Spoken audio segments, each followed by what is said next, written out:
Le point 6, c'est un avenant à la convention de mise à disposition du personnel CCAS. Alors, vous avez eu en annexe la convention de mise à disposition. Ça vient suite à la nomination de Madame Anne-Claire Collineau, qui aujourd'hui exerçait ses fonctions sur la jeunesse, de le faire maintenant au titre d'une fonction de directrice du CCAS pour 50% de son temps de travail.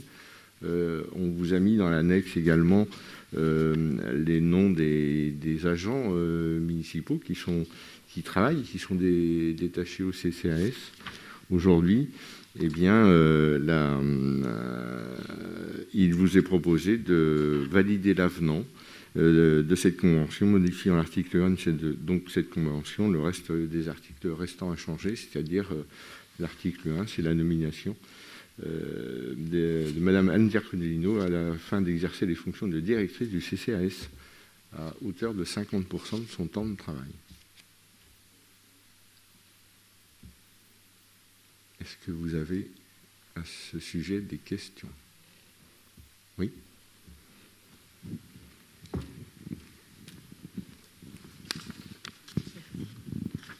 C'est pas franchement une question, c'est une interrogation.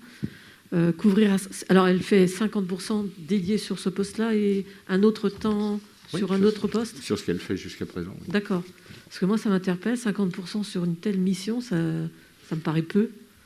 Et après, bon, voilà, je ne connais pas l'ensemble de sa mission, mais quand je vois ce que ça comporte, un CCAS en termes de disponibilité à la fois pour les agents qui travaillent et je ne sais pas si elle a aussi un lien direct avec les personnes.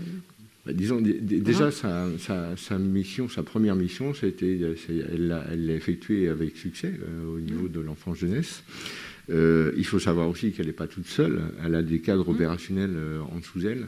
Donc, elle a un responsable pour le périscolaire, elle a un directeur du centre de loisirs, elle a 2 assistantes, dont une qui est dédiée spécialement pour tout ce qui est gestion des ADSEM. Donc, il y a quand même beaucoup de choses qui vont non pas lui faciliter la tâche, mais qui vont lui permettre d'assumer pleinement cette nouvelle tâche, sachant que la mission qui lui a été confiée pour la jeunesse, elle la menera bien. Maintenant, elle va le faire pour le CCAS parce qu'il est nécessaire qu'il y ait une directrice au CCAS, ou un directeur, mais en l'occurrence une directrice.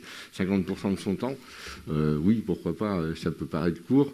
Il y a sans doute beaucoup de choses à faire, mais elle en a fait beaucoup de l'autre côté, donc peut-être qu'elle passera à 60%. On ne sait pas, c'est une répartition de son temps de travail, sachant qu'elle n'est pas toute seule à l'effectuer et qu'elle a de l'aide derrière. Donc voilà, maintenant... C'est pas un jugement. Hein, non, bien sûr, c'est pas un jugement. Mais et comme j'étais pas en commission, j'ai pas pu poser cette question en commission pour les raisons que certains non, mais il n'y a pas de souci. Merci. Je peux juste ajouter, Muriel et David l'avaient posé en commission. Enfin, c'était étonné aussi du nombre d'agents qu'elle aurait à gérer, et on avait réexpliqué qu'effectivement, elle a fait un travail complètement de réorganisation complète du service enfance-jeunesse, le service sur lequel elle sera à 50% du coup aussi. Et pour répondre à ta question sur l'action sociale, donc du coup là au niveau du CCAS, elle sera amenée d'être la directrice, et elle n'aura pas de lien avec les habitants, puisque à ce jour, pour l'instant, en tout cas, ce n'est pas sa formation. Donc après, son souhait, on verra ce qu'il est. Hein. Si elle a envie et qu'elle y trouve une appétence, elle pourra toujours se former, ce qu'on sait faire, en tout cas avec nos agents aux Sourinières. Mais elle a de toute manière des médiatrices sociales et puis des secrétaires qui font très bien leur travail, déjà au niveau du logement social ou autre. Donc voilà. Et après, suivant les orientations, on fera un point régulier pour voir comment ça se passe et s'il y a besoin effectivement de trouver du temps ailleurs, un petit peu plus, oui, si c'est nécessaire. Mais la réorganisation du service enfance a été une réussite, comme tu le dis, parce qu'elle a réussi du coup à pouvoir structurer en fait ce service, faisant en sorte que du coup il y ait des cadres intermédiaires qui soient ajoutés et qui puissent effectivement l'aider et déléguer du coup. Donc c'est ce qui est intéressant aujourd'hui et c'est ce qui permet d'avoir quelque chose de plus structuré. Y a-t-il d'autres interventions ? Donc je vais vous proposer de passer au vote. Qui est contre cet avenant à la convention de mise à disposition du personnel de CCAS? Qui s'abstient? Qui est pour? Je vous remercie.